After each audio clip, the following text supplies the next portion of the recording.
Assalamualaikum warahmatullahi wabarakatuh. Adik-adik sekalian, gimana kabarnya hari ini? Mudah-mudahan menyenangkan dan dalam keadaan yang lebih baik daripada hari-hari kemarin. Adik-adik sekalian, pada kesempatan kali ini saya diberikan mandat dari kepala sekolah untuk mengisi acara fortasi, dan kebetulan acara ini adalah berkaitan dengan fortasi sekalian, dan tema kali ini adalah strategi belajar situ. Adik-adik sekalian, pernahkah Anda berpikir apa itu strategi belajar situ? Namun sebelum ke arah sana, mari kita lihat slide yang akan ditampilkan.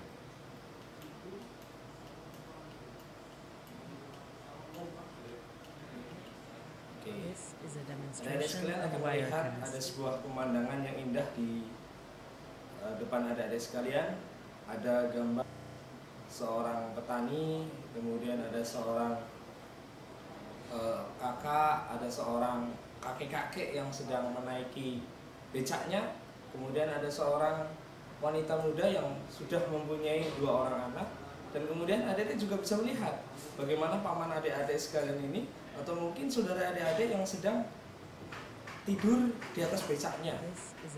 Ternyata adik-adik sekalian, mereka itu mempunyai keluh kesah, yaitu bahwasanya mereka itu memikirkan kalau seandainya mereka belajar dengan baik, niscaya mereka tidak akan seperti ini. Oke, adik-adik sekalian, pentingnya strategi belajar. Pernahkah adik-adik mengalami istilahnya nilai jeblok? Sebetulnya ada 2 alasan. Yang pertama, karena kita atau adik-adik itu tidak belajar. Yang kedua, karena adik-adik sekalian itu sudah belajar, akan tetapi salah strategi. Kenapa hal itu terjadi? Bagaimana solusinya? Silakan adik-adik memikirkan dari sekarang. Kemudian, pengertian strategi. Kita sudah sampai kepada materinya, yaitu tentang apa sih arti strategi. Kalau zaman dahulu, strategi hanya dipakai oleh pejuang kemerdekaan ataupun militer, yaitu dalam hal peperangan. Adik-adik dapat melihat, ini ada sebelah sini ada gambar Jenderal Sudirman. Adik-adik pasti melihat, adik-adik pasti pernah diceritakan tentang siapa sosok Jenderal Sudirman. Beliau ini adalah seorang militer, seorang jenderal yang kemudian beliau mempunyai strategi perang yang di luar kepala orang-orang dahulu, yaitu ketika siang masuk hutan dan kemudian malam menyerang. Strategi itu apa? Strategi yang dipakai Jenderal Sudirman waktu itu mungkin ada lebih tahu daripada saya. Kemudian yang di sebelah sininya lagi ada seorang yang sedang menembak. Kenapa beberapa orang ini harus di belakang bukit? Itu juga merupakan sebuah strategi. Nah, itu adalah pengertian strategi di masa yang dahulu. Akan tetapi sekarang strategi itu diartikan adalah segala sesuatu atau cara atau siasat dalam positif dan negatif, tergantung dari bagaimana adik-adik sekalian menyikapi. Ada kalanya seorang dai atau seorang, ya istilahnya guru-guru adik-adik sekalian, mengajari dengan baik, yaitu dengan strategi jitu, misalkan dengan media seperti ini. Kemudian ada kalanya seorang pencuri, dia itu menggunakan strategi jebol pagar atau gimana, itu pun strategi, tapi strategi itu adalah negatif. Adik-adik sekalian, kita akan melihat slide selanjutnya. Belajar. Kalau tadi adik-adik sekalian sudah diberikan bekal tentang apa sih strategi, baik itu pengertian pada masa lampau dan sekarang adik-adik sekalian akan diajak oleh saya, yaitu tentang pengertian dari belajar itu sendiri. Belajar pada dasarnya adalah suatu proses untuk mengembangkan potensi diri, baik itu akal, emosi dan sebagainya, dengan wawasan baru atau mengembangkan wawasan yang sudah ada, yang ada pada diri adik-adik sekalian. Kalau dulu adik-adik sekalian diberikan materi misalkan matematika 1 ditambah 1 2, kemudian kelas 6 ada persen dan sebagainya. Dan kemudian sekarang adik-adik mungkin nantinya akan diajari materi-materi yang lain, bagaimana cara mengukur ketinggian dan sebagainya. Oke?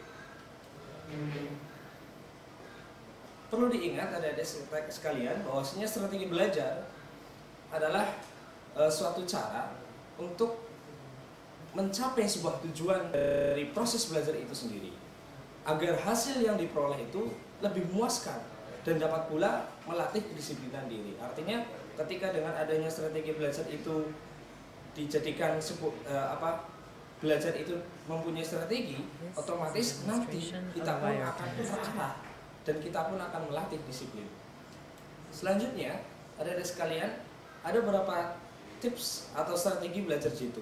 Di antaranya ini adalah strategi belajar jitu dari diri saya sendiri. Yang pertama adalah, ya jelas kita harus meminta petunjuk kepada Allah dengan berdoa, minimal ta'awudz dan basmalah. Kemudian pahamilah kemampuan dan kelemahan diri. Misalkan, kemampuan saya itu harus tidur dulu baru belajar. Kemampuan saya bisa belajar langsung, setelah itu tidur dan akan masuk kotak. Kemudian kelemahan saya, bagaimana kelemahan saya? Saya itu kalau sudah belajar matematik dulu besok malah pusing. Tapi kalau belajar bahasa Indonesia itu akan lebih menyenangkan. Nah, itu tentang kelebihan dan kekurangan adik-adik sekalian. Kemudian yang ketiga adalah bagaimana adik-adik sekalian melihat kebiasaan dari guru-guru yang adik-adik sekalian nanti akan menilai, atau guru-guru yang nantinya akan mengajar adik-adik sekalian. Ada beberapa faktor yang perlu kita perhatikan kepada beliau, yaitu biasanya guru itu akan menilai seorang murid dengan beberapa kriteria. Misalkan faktor-faktornya, muridnya itu harus pintar, muridnya itu nanti harus masuk sekolah, nggak pernah bolos, kan nanti nilainya itu lebih baik daripada yang lain dan sebagainya. Kemudian pisahkan dari sekalian cara belajar ilmu yang pasti dengan cara belajar ilmu yang sosial, karena nantinya berbeda. Ketika adik-adik sekalian itu mempelajari ilmu pasti atau ilmu-ilmu yang hitung-hitung itu biasanya adalah dengan mengaplikasikan langsung soal. Akan tetapi ketika ilmu sosial, misalkan bahasa Indonesia dan sebagainya, atau dengan tarikh misalkan, itu biasanya adalah dengan cara adik-adik sekalian cuma menghafal dan memahami saja, tidak terlepas dari itu semua.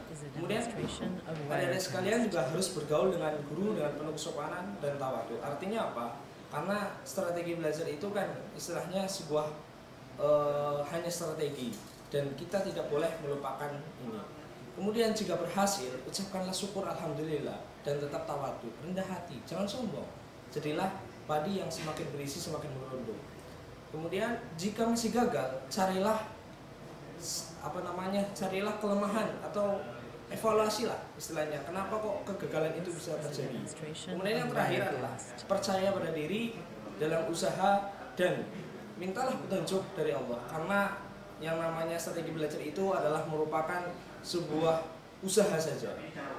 Adapun nanti hasilnya itu pun nanti adalah tergantung bagaimana nasib kita, dan tergantung nasib kita itu pada dasarnya adalah sudah diatur oleh Allah, dan kita hanya bisa meminta petunjuk. Oke, adik-adik sekalian, tugasnya adik-adik dapat memahami ini. Silakan dibaca tugasnya. Kemudian kalau adik-adik belum masuk maksud atau belum tahu apa sih strategi belajar itu, silakan adik-adik sekalian bisa mempertanyakan ketika langsung bertemu dengan saya. Oke, bisa diulangi lagi ketika video ini juga bisa diulangi lagi agar dapat memahami kemampuan adik-adik sekalian dalam bagaimana sih strategi belajar itu. Dan ataupun adik-adik sekalian dapat juga dengan meminta saran kepada orang-orang yang lebih dewasa atau lebih tinggi umurnya dan lebih pengalaman. Itu pun dapat dijadikan acuan untuk menyusun strategi belajar yang baik. Oke? Terima kasih adik-adik sekalian, itulah mudah-mudahan dapat bermanfaat bagi kita semua. Dan jangan lupa tetap tawakal kepada Allah, dan jangan lupa pula tetap usaha dulu yang maksimal, baru serahkan hasilnya hanya kepada Allah. Strategi adalah sebuah usaha. Terima kasih. Wassalamualaikum warahmatullahi wabarakatuh. See you next lecture.